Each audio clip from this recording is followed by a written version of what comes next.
Alright, you guys, welcome back to another movie review.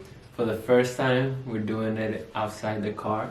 Yeah. So this time we actually went to Disney Springs. And we drove 8 hours to go watch a movie. Yeah, literally. And we went to go get a hotel next to Disney Springs, so we walked, so we didn't have the car. And then it got super late because we saw a late show. Anyways, let's get into the review. So the movie we just watched, can you pronounce it? Shang-Chi. Shang-Chi. So we honestly didn't know much about that character prior to the movie. Right. But let me tell you guys, first reaction right here, amazing movie. Oh, and before you continue to watch, there's going to be a lot of spoilers. Yes. So if you want to watch this, perfect. If you want to go watch the movie and then come back, that's fine too. Or leave it playing on mute. So I love the movie. I absolutely love the movie completely. I think it was so good. Again, we didn't know anything going into the movie. We saw the preview. Actually, we went to go see Cruella, I think. Yeah, when we went to see Cruella, we saw the preview. And we were like, oh my god. Yeah, we're like, we gotta see that. And the one that I kept confusing me with was Snake Eyes. Yeah. But I wanted to see this one. So I know for sure I went to see this one. And it was just amazing. Let's start from the beginning. Start the story. Okay, yeah, the storyline. About the 10 rings and the dad, how he got them, and his history. Obviously, he's gone from the Kang era all the way to the Romans to the modern. The storyline was amazing. The way they set it up, going back and forward from his childhood to adulthood. How the parents met. Oh my god. I mean, talk about a beautiful, beautiful fight scene. It's not like action. I mean, the fight scene was actiony, but it was just beautiful. Like the fight scene between the mom and the dad. But what did you think about the storyline? So overall, the storyline, what was like? It was great. I mean, I liked it for an introduction for a new superhero. I loved it. They still had hints of the Marvel universe, so everything was going on while the new introduction for a new hero was there. And I just loved it. They went in depth, but it wasn't boring in depth. Like, you still have a bunch of action in between while they're telling a story, and it's just a great yeah, so the storyline was focused on the hero and as far as like how he became who he is, but at the same time they had to give you a lot more information about the parents. So I think the storyline focused much more on the father and who he was prior and why the son had kind of developed who he is, but I don't think it gave us like who he's going to become. So this is not like the hero and everything he's done already. No. This is like, hold up, why did he even become a hero? And so I felt like the storyline was a lot about the father, which was really good. And that storyline ties into other movies. But yeah, but I mean, it's just so crazy, the family dynamic, seeing how like you can take a situation and go either way. Obviously, the mom dies, and he, instead of being there for the kids, he decides to go the revenge way and put the rings back on and just start another tyranny of terror and killing and forgetting about the kids as their own kids. He's just like, he saw his son as a killing machine and he trained him to be a killing machine. So what did you think about the action and the action scenes specifically? I mean, the fight scene on the bus. It's like, you would think because there's lack of space, you won't see that much action, but oh my god, the fight scene on the bus, it was just amazing. It's like, what else can they do in this bus? And they just keep going at it. And just the slow motion stuff with the martial arts. The fights were amazing, Yeah, you said it. Amazing choreograph. And like, another fight scene that was super, super cool was on the side of the building. Oh yeah. When they were escaping the fight club. I mean, it was just amazing. Yeah, and I think the actual action of the movie, it's really interesting because I love martial art movies. Like the ones that require the subtitles for me because I don't speak that language. I love those movies. So I was really intrigued to see that they incorporated that, but they made it. And you know, if you really look up the type of martial arts that they were actually using, it is two different ones. But I didn't know that. So watching the movie, it was like, wow, like they're really showing the difference between, you know, evil and light, or strength versus, you know, bringing life, you know. And so you'll notice it's actually like, you know, basically the father versus the mother's background, and it's so powerful, both of them, but they both want something different. And I think that was really beautiful, that you can see it in the fights. You can see the different types of strength and the different types of like movement. And so I feel like they really made, I think they wanted us to notice that. I think they really wanted us to notice the two differences. Because and like the dad's fighting style is more of a brute strength, I'm gonna dominate you, where the mom's side was like flow, using your strength against yours. And it was amazing how not only they used their story but also their fighting styles to compare. I think that was my favorite. And like going, like his son going from the brute force style of fight to towards the end going to that nice flow kind of airbending style from Avatar Airbender, if you guys are fans. That gave me a little bit of that vibe for sure. I felt like that sense of like, wow, like they're really using the elements around them. They're really, you know, incorporating. But the really cool thing is that there's none is wrong or right. What they wanted to show was that the son, for example, or the daughter, can use both for good or better, you know. And so that was really cool when he had that realization, was like, wait, I have two different strengths that I can use, you know. And it's just, I liked also from Shang-Chi's side, like how he was avoiding his purpose in life completely. Like he went from assassin to a valet parking guy. Well, it's so crazy because as he's growing up, right, he's being taught by his mom at a very young age. I would say maybe 8 to maybe 10, the oldest. And then from then, or they probably told us the age in 14, Africa. And then he became an assassin for the father. And so that transition of those two, but what he really core remembers is becoming an assassin for the father. So those core memories and those core training sessions for him really affected what he did after. And you know, we always can say, I feel like they made it very modern with this generation of like trying to find your passion, trying to do something different, you know, trying to figure it out. So he was living in San Francisco. He was a valet driver. Like he was living the YOLO life, you know? Yeah, exactly. I'm just gonna make enough money to survive, go like karaoke, his studio was the size of this room. Like it was just kind of like he was more in the moment versus like what the parents wanted him to become. And his best friend, played by Awkwafina, she was apparently top of her class, but she was like, yeah, I'm bored, I'm just gonna do this and have fun. Especially coming after the blimp and all the snappy stuff. Oh my god, yes. Like, they're like, well, you could die tomorrow, so you might as well live life. Right. So I feel like it was a mix of like, let's connect with the current generation, you know what I mean? And I don't know if they were considering, because obviously they filmed it years ago, but the pandemic, you know. And it's so crazy because me and Enrique like to see how each movie, especially like when we talk about Pixar movie, because when we did an actual game with his cousin about Pixar movies, it was like finding that connection that hit us at that time of our life, you know, or as children. So to really back and go check it out though, that video was so fun to film. We actually, you know, can see that this movie plays a huge role on somebody's life right now, and you know, living this life kind of like with purpose and intention. So I felt like a huge connection to what we're going through now. And also going like, don't avoid your problems, just go ahead and face them, it's gonna make it better.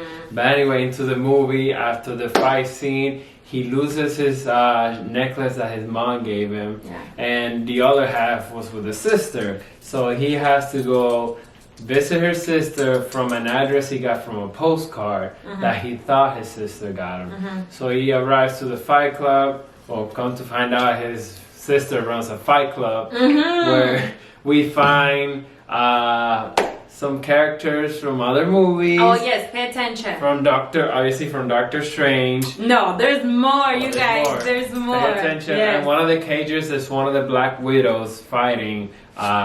So it's a little hints here and there. But obviously we see the character from Doctor Strange fighting the Abomination from the Hulk. Oh, it's so good. It was such a fun fight scene, and seeing him and like kind of like on backstage just talking to the Abomination, just they were chilling and they kind of hurt, blah blah blah. Yeah. And then he going back to prison because obviously he's in prison.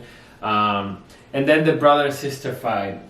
Obviously he didn't want to fight her, but he got his butt whooped. Yeah, that was a great way to introduce the sister and her power and what she's capable of doing, because he has a little sister, so it was really good. And then so what did you think about like the fact that the father was trying to do what he was trying to do at the end, which is try to free the mother? Okay, so let me set the scene. So at the very end, or towards the end of the movie, the very last fight, the father was actually hearing a voice that sounded just like his wife, and the wife was, quote unquote, the wife was requesting him to be freed from where she used to actually be in a different village. But it was, come to find out, it was soul sucking they made a joke, soul sucking dragon or something that was trying to escape from being caged in. So I thought that was so crazy that they kind of made it like this whole soul power connection. I don't know. What do you think? Like, is that spiritual? Is that it goes back to I mean, they talk about a lot of ancestry and family, and family always comes first. And you kind of see the good side from the dad, because all he wanted is to have his family back. He sent that postcard to the brother thinking it was from the sister so they can bring him back so he can go pick them up. And just to add to that, he gave up the rings to be a part of the family. So he gave up his immortality, obviously, till the wife died, and he was like revenge, and he went back to being immortal. But obviously he always wanted to have his family, and he just wanted to rescue his wife, and you kind of feel sorry for him. And then it's like Marvel does such an amazing job relating to the bad guy, because Thanos,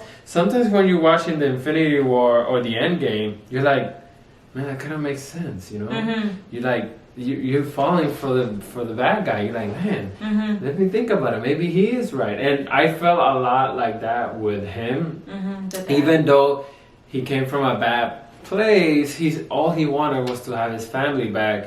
And he was trying to make understand the kids, like, hey, we're gonna burn the village down, but it's for your mom. I can hear your mom. And I thought that he was lying. I thought, like, when they were showing that part, I was like, he's lying. He's just trying to convince them to use them as weapons to do this. But he genuinely felt like his wife was in a cage and he needed to free her. Yeah. So anyway, they go into this bamboo forest. They get to the village, guided by a headless chicken. No, a dog with butterfly wings, with no face, with no faceless animal. Super funny scene, especially the guy playing the Mandarin from Iron Man 3. Hilarious. That's another thing about this movie. Super funny, not dumb funny. It was really funny. Okay, that was okay. Super funny action movie. It takes away from, like, for example, I love martial art movies, and I love them when they're super serious too. Like, I actually really can appreciate those movies. But this was kind of a mix of, like, modern versus martial art. So that was really interesting, and I think that. Did you finish your point on that one though? Sorry, yes. I didn't mean to. No, I was gonna say. So, what did you think about I'm gonna say this wrong, but like the effects, the colors, Disney is really good with certain movies that, like, for example, Cruella, their outfits, the designers, everything that had to take was big, but they weren't like animation. So, and then there's other movies that are really good. What did you think? Because I think I disagree. And especially when it comes to the village, just so many mystical creatures. Yeah. I think they made it look beautiful. Especially, I mean, the fight scenes where the airbending was going on, and I think they just captivated me when it comes to the fighting. And you weren't getting lost, and I appreciate them doing a little bit of the slow-mo, because I feel like if they would have done that in like regular time, we would have missed a lot. And I think they made a good job of trying to keep you involved into the fight.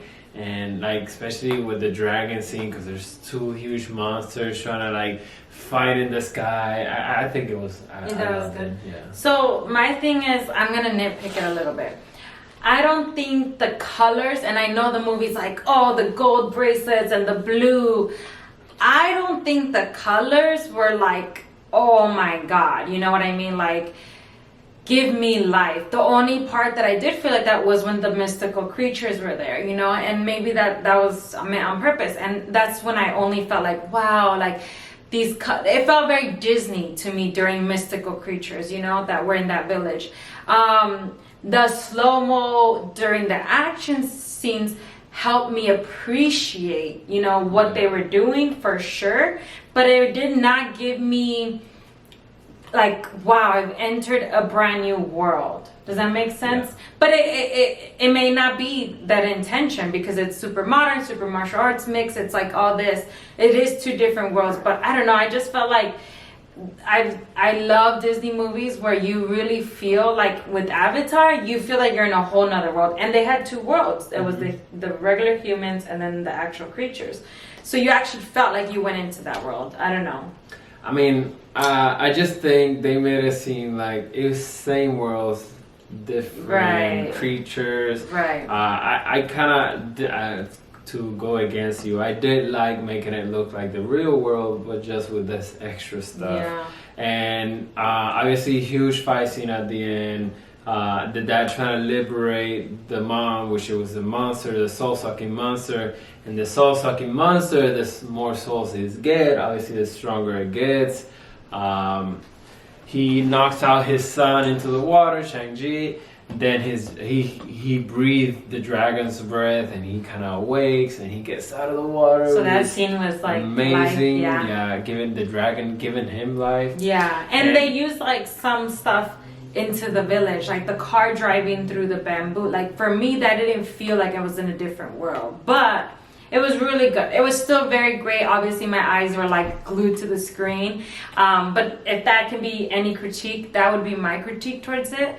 What else? Yeah, and then it's just the final scene. I loved it. Seeing the rings convert from blue to yellow, from like death to life, and I love how he took control of the rings, and just like him now learning the powers of the ring. So should we get into the yeah, it was fun. The movie was amazing. Yes. I definitely recommend it. You guys need to watch it. Go watch it for sure. And then at the end, so they're in a bar with their friends telling the stories, and their friends are like, okay, calm down. Sure. And obviously a portal opens and they go and to the end scenes. So the first clip is Captain Marvel, the Hulk, talking to them. Well, Dr. Banner. Now we're curious to see why he turned from the human kind of like Hulk now to back to Bruce Banner.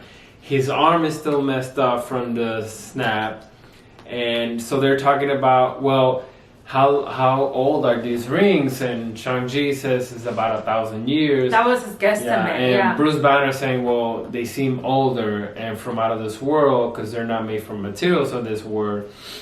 And Captain Marvel is like, well, I don't really know where they're from, and she had an emergency and she had to go. So come to find out, when Shang-Chi put them on, it started a beacon.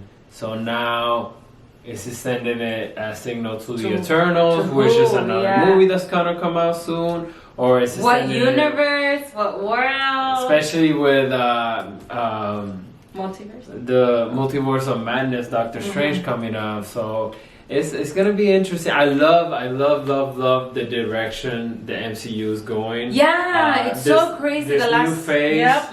I loved it. I'm interested to see where they go. Spider-Man, it seems like it's gonna be amazing. So we'll see. And then the second. Yes, so there's 2 post credits. You need to wait, and it may seem very long, but just wait it out. finish your popcorn, check your phone real quick. Some people left, so they didn't see the second post, and I didn't want to yell like, "Hey, espérate!" So the second one is his sister taking over the Ten Rings gang. Ten Rings. Yes. The father's empire. Yeah, the ten rings. And So make it to her own. it's gonna be interesting. I would love.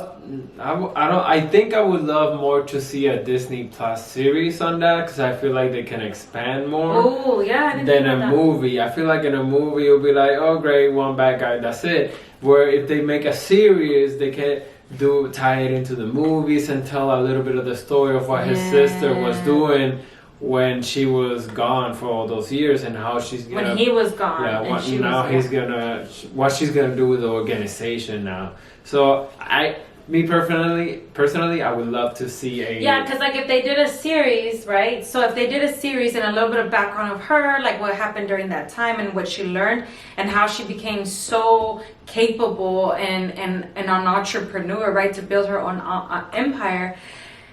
They can show that, but then they can also show like what she's creating in this army. So then when the brother comes out in another hero movie, right, helping the other Avengers or something like that, does he call her sister just for like help in for the the other army? movie we used to use the Wakanda army, maybe now we use the Ten Rings army to fight a big scene. We already made it for you guys. There you go. If you need a series theory, there you go. Well, that's it for this movie review. I know it was crazy and all over the place, but that's how we do it in this channel. Well, I hope you guys can appreciate at least, you know, maybe our thoughts. Maybe it can get your mind running. If you guys have something that you guys totally disagreed with, let us know in the comments. If there's something that maybe you guys have a theory, trust me, we're huge on the theories. Like, we may not be able to create our own, but we're like watching on YouTube, like, oh my God, they're thinking of this. Like, and we're so intrigued. So, yeah, so now the next is the Eternals and Spider-Man. So we're excited for those, and it's just, the MCU is just amazing right now. it's another world. Yeah, so we'll see you guys in the next video. Hope you guys enjoy. Bye.